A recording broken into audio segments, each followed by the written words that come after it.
Good day mga paps, mga tol, mga ka-followers. So andito na naman tayo ngayon kasama ang mga tropa kasi may gawin na naman na General Assembly meeting sa ating club.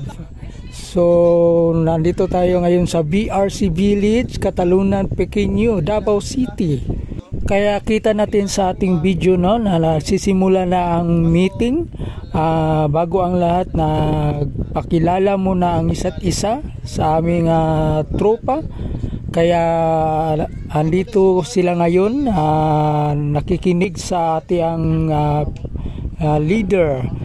Ayan na po, napakilala na sila. At syempre naman ang aming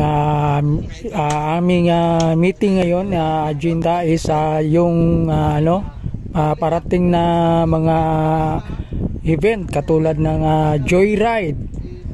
Okay, may joyride po tayo. At saka pagkatapos ng joyride may charity event. At huwag nating ikalimutan ang ating mga newbie.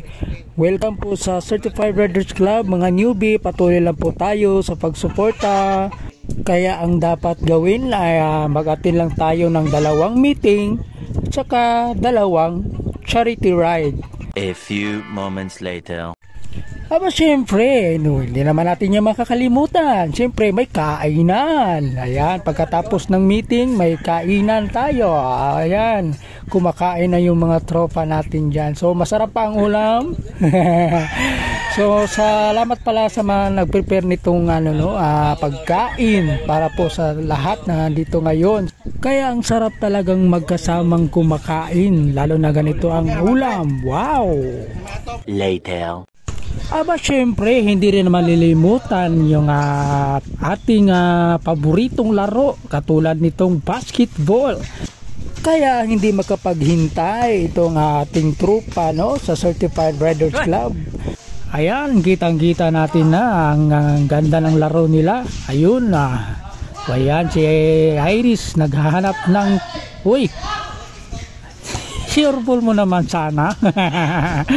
Okay lang yan tol, kahit na hindi tayo marunong, ang importante ay sumasali tayo sa laro. Ayan, ang ganda din naman ng basketball court marami pong salamat sa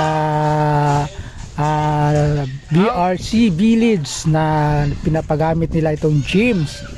Kaya ayun, ang tropa naglalaro na. So ang saya-saya. Ayan si Pres naghawak ng bola, naghanap ng mapasahan. Ayun, wapoy, wala kuryente, wala. Ayun, hindi, wala pa rin. Ito po pala yung mga picture namin pagkatapos ng meeting. So mga ka-followers dyan, salamat po sa inyong suporta sa aming vlog. Thank you so much. And ito lang po ang video natin. Hanggang sa huli.